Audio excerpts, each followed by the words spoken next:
Welcome to Wander Mode, a podcast that wanders through topics such as entrepreneurship, traveling, and mamahood.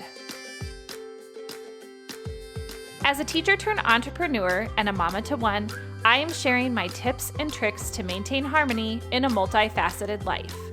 Let's wander.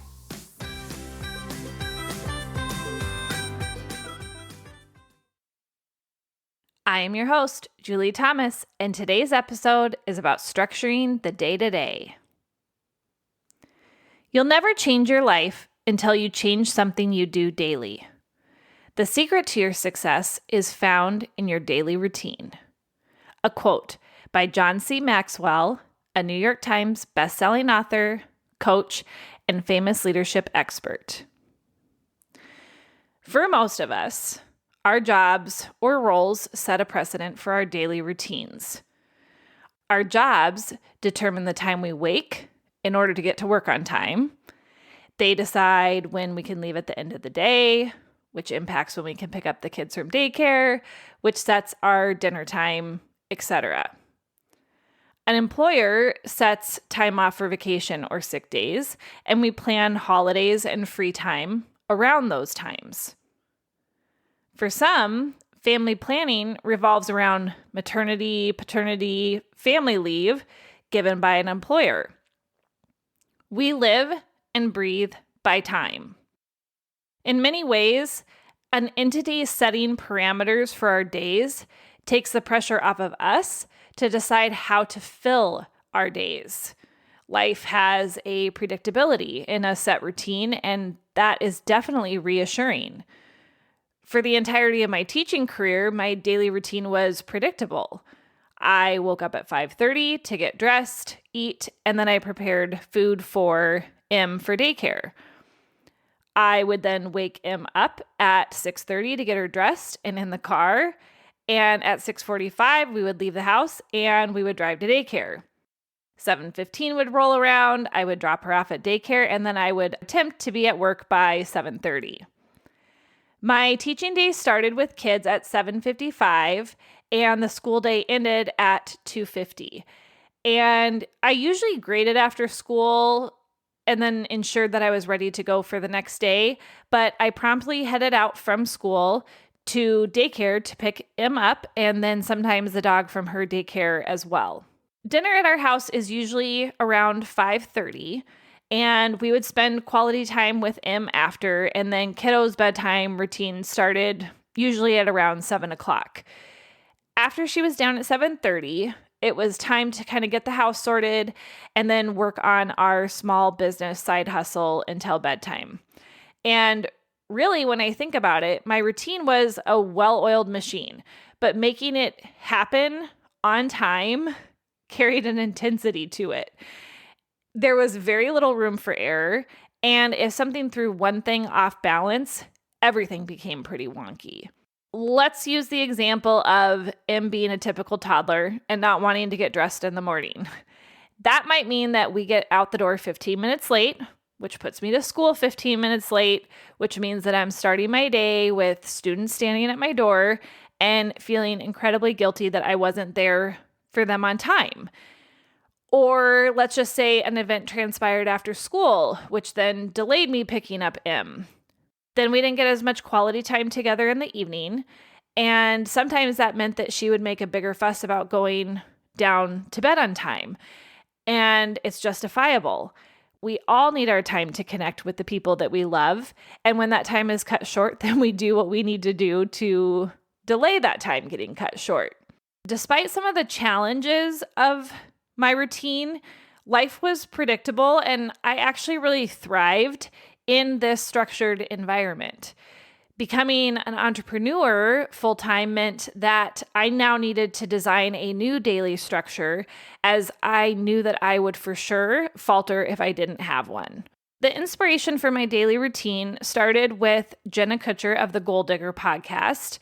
Episode 662 was about a day in her current life as it related to work and kids and health and a lot more. The thoughts that she shared around starting her day with journaling and then chunking her time throughout the day really helped me set the course for what I wanted my days to look like. In leaving teaching, I knew that I really wanted to prioritize self-care. It is something that I had been terrible about over the last year, maybe longer, depending on who you ask. If you ask my bestie, she would say longer for sure. Depleted reserves were just not allowing me to show up each day in the way that I desired. Therefore, prioritizing journaling and exercise was definitely top of list as I thought about my daily routine. Journaling occurs between 8:30 and 9. I listen to calming music, and sometimes I'm writing really focused prompts that are kind of setting my intention for the week, or other times it might be more of an open-ended journal, basically just dumping my thoughts out onto paper. I usually eat breakfast simultaneously, and I take some time to work into my day mentally. That chunking of time that I referenced helped me look at my days as time sections rather than the number of hours that I needed to be spending on tasks, because obviously there is a lot of variability in how many hours I need to commit to certain tasks each day. So, for example, I don't dive into email in the first section of my day post-journaling. That would send me on too many random roads based on what others need from me. So instead, I use this chunk of time for my most creative work. It is when I write scripts or blog posts, design social media posts, and create things for Wonderful Rentals, which is our short-term rental business. I am a morning person, so I use the time to produce content when I am the most energetic. This chunk of time typically goes until the lunch hour, 11:30, 11:45, somewhere in there. And then over the lunch hour, I have been taking the time to get out and walk. I'm actually training for a marathon in September, and I am definitely not where I would like to be as far as my training goals go, but I'm getting out there and walking. So walking provides a movement break during the day, and it encourages me to kind of unwind mentally by listening to music or a fun book or a fun podcast, anything that doesn't keep my brain in that thought mode.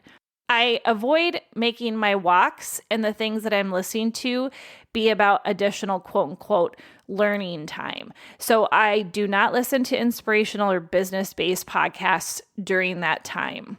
Instead, I use time in the car in the mornings to listen to what I guess I'll call educational content or content that may help me with my business or my current situation. After lunch, I focus on checking emails or responding to guests of Wonderful Rentals. I save this time for structured tasks like updating schedules for my cleaners, posting content, and editing recorded podcasts. The afternoons have really been the perfect place for these tasks because they require automated versus spirited energy. Automated energy being energy that I can do with very little thought or learning required, and spirited energy being energy that I kind of need to conjure up or like really hone into. Around 3:30 or 4, I transition to addressing household needs. So laundry, dishes, tidying up, organizing. Rather than letting these things accumulate, which is what we used to do until they forced us to manage them, I am attempting to stay on top of them while they are manageable little bits. Ben picks up the kiddo and the dog, if applicable, during this time frame so that it kind of clears the house of any distractions. I found that the daily tackling of these bits keeps me more mentally present with Em when she gets home from daycare. I'm not as distracted by the constant mom to-do list that's running around in my brain. And that quality time that I now have with her is really a gift.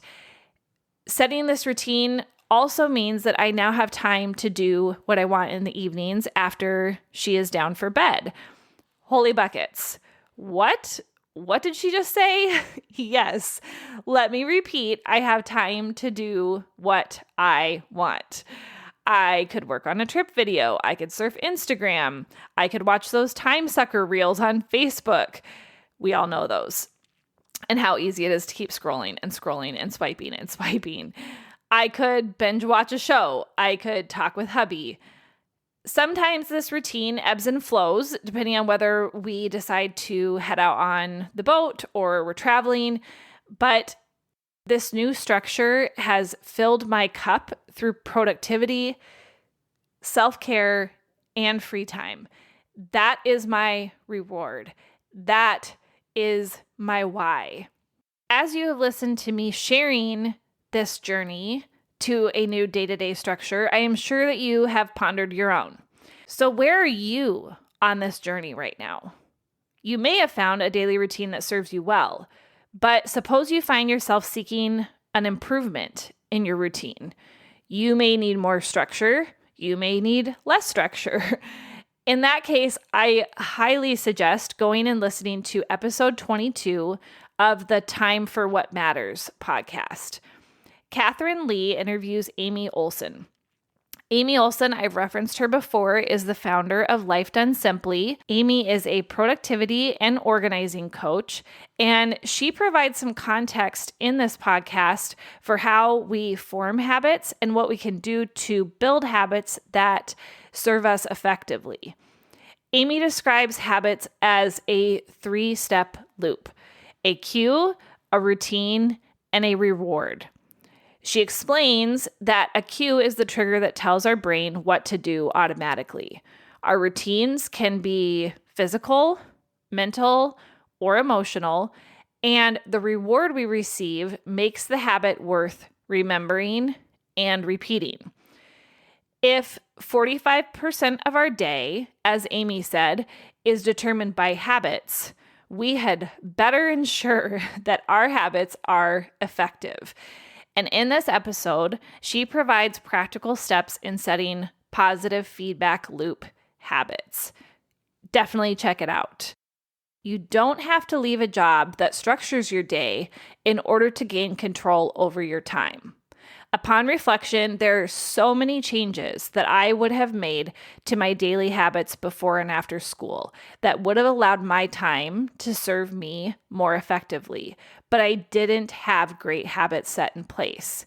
I could have let go of some of the control and utilized my partner in life differently to carry out some of the daily tasks. I could have prioritized short-term over long-term tasks in order to open up time for myself in the evening and shifted some of those to-dos to another day. But hindsight provides us with a clarity that just doesn't exist in the moments of the past. Returning to Maxwell's quote, "You'll never change your life until you change something you do daily. The secret to your success is found in your daily routine." I change the things I do daily and am changing my life. What will you do to change yours? If you wandered to this point in the episode, thank you for listening to the Wander Mode podcast. Please leave a review and subscribe. You can follow me on Instagram and Facebook at WanderModeCo. Reach me by email at julie@wandermode.co. Until next time, wander on.